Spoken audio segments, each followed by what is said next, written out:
Kadang hidup terasa mentok, usaha jalan di tempat, kerja nggak dihargai, dan semangat pelan-pelan luntur. Kalau kamu sedang ada di titik itu, kisah ini buat kamu. Bukan tentang orang kaya dari lahir, bukan juga tentang keberuntungan instan. Ini cerita tentang seseorang yang dulu diremehkan karena cuma sopir angkot, tapi sekarang bisa jual ayam goreng 80 kilo sehari. Bukan dari sulap, tapi dari keringat. Namanya Ben.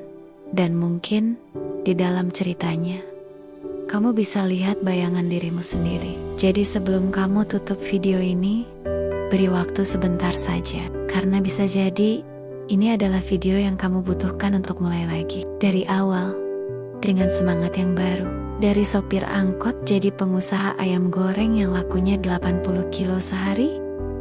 Gak salah dengar, begitu komentar netizen saat tahu kisah Ben. Pria sederhana dari Jakarta Barat, yang dulu tiap hari nyetir angkot demi sesuap nasi. Siapa sangka, kini Ben punya cabang warung ayam goreng sendiri, dengan antrean yang tak pernah sepi. Tapi yang orang gak tahu, perjalanan Ben bukan sekadar jual ayam. Ini kisah tentang rasa malu, rasa ditertawakan, rasa gagal semua diramu jadi satu, sampai akhirnya bisa jadi bumbu keberhasilan. Cerita ini bukan sekadar tentang bisnis, tapi tentang keberanian mengubah arah hidup, walau harus mulai dari nol. Kalau kamu sedang merasa mentok, jangan lewatkan kisah ini, karena mungkin semangat Ben bisa nyalain kembali api kecil yang sempat padam dalam dirimu. Ben sudah nyetir angkot sejak usia 20-an, dari pagi sampai malam. Ia narik penumpang di rute yang itu-itu saja. Badannya pegal, uang pas-pasan, dan yang paling pedih, hinaan yang datang dari mulut-mulut usil. Kerja kok cuma nyetir, gak malu. Bahkan ada yang bilang, kalau jadi sopir terus, mau makan apa anak istrimu nanti. Tapi Ben selalu senyum. Di balik setir tua itu, ia menyimpan mimpi kecil, ingin punya usaha sendiri. Bukan buat kaya raya, tapi biar bisa pulang tanpa harus hitung receh. Dan yang paling penting, biar bisa mandiri tanpa harus terus dikasihani. Dalam diam, Ben mulai berpikir, masa iya hidupnya harus begini terus? Satu hari di akhir minggu, Ben diajak makan ke rumah sepupunya. Di sana, ia mencicipi ayam goreng dengan sambal yang beda dari biasanya, gurih, renyah, pedasnya pas. Ini enak banget, katanya sambil nambah. Sepupunya tertawa. Itu resep turun temurun keluarga.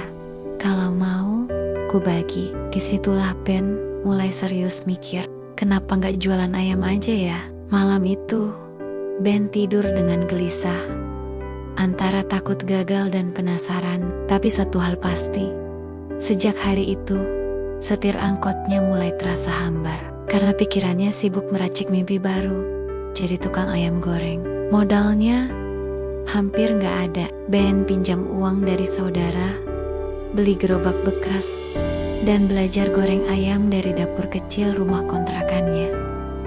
Hari pertama jualan, cuma laku 7 potong. Hari kedua 5 potong. Hari ketiga, sempat gak laku sama sekali. Tapi Ben gak menyerah. Setiap pagi, ia goreng sendiri. Setiap malam, ia bersihin gerobak sambil doa pelan-pelan. Ya Allah, lancarkan rezeki hamba. Lambat laun, aroma ayam gorengnya mulai dikenal. Ada yang bilang rasanya beda, ada yang suka karena sambalnya nendang. Dari situ, Ben mulai percaya, gerobak kecil ini mungkin bisa jadi pintu rezeki besar. Tapi tentu, perjalanan gak semulus itu. Saat temannya tahu Ben berhenti jadi sopir dan malah jualan ayam, komentar sinis mulai datang. Turun kasta ya, gak laku nyopir, sekarang jadi tukang gorengan. Bahkan ada yang tertawa waktu lihat dia dorong gerobak sendirian. Ben cuma senyum. Dalam hati ia bilang, gak apa-apa diremehkan, asal halal. Malam-malam ia pulang dengan kaki pegal dan uang sedikit. Tapi ia bawa pulang sesuatu yang orang lain gak lihat, harga diri. Karena bagi Ben, kerja keras jauh lebih mulia daripada mengeluh terus. Perlahan tapi pasti, rasa ayam goreng Ben mulai jadi buah bibir. Ada pembeli yang merekam dan upload ke TikTok. Dalam hitungan hari, video tuh viral. Komentarnya ribuan. Dagingnya juicy banget, sambalnya khas. Dalam seminggu, gerobaknya dipenuhi antrean.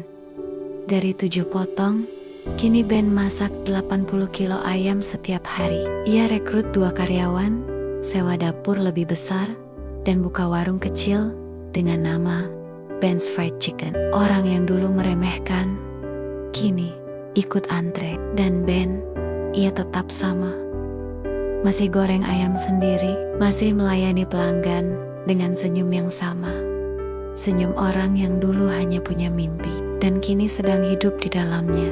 Yang bikin Ben berbeda, bukan cuma rasa ayamnya, tapi rasa hormat yang dia berikan pada setiap pelanggan. Ia ingat wajah-wajah pembeli tetap, bahkan hafal pesanan langganan. Ia selalu bilang ke karyawannya, rezeki kita datang dari tangan mereka. Jadi layani dengan hati. Dari dapur kecil yang dulu dipandang sebelah mata, kini Ben bisa menyekolahkan anaknya, bisa ajak ibunya ke umrah, dan bisa bantu saudara yang dulu bantu dia. Rasa ayamnya memang lezat, tapi yang lebih lezat adalah rasa syukur yang ia hidangkan setiap hari. Kisah Ben bukan cuma soal jualan ayam, tapi soal keberanian untuk belok arah. Walau belum tahu pasti ujungnya, ia tinggalkan setir yang sudah ia kenal puluhan tahun, demi mimpi yang belum jelas hasilnya. Tapi itulah hidup. Kadang, kamu harus berani melompat, walau jembatannya belum kelihatan. Kini, Ben tak cuma jual ayam, ia juga mulai bantu usaha kecil lain untuk bangkit. Ia bilang, kalau aku bisa, kalian juga bisa.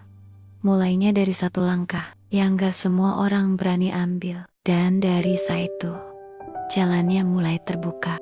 Apa saja yang bisa kita pelajari dari kisah Ben? 1.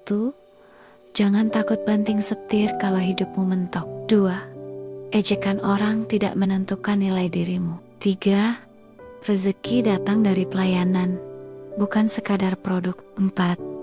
Jangan malu mulai kecil, karena besar itu proses. 5.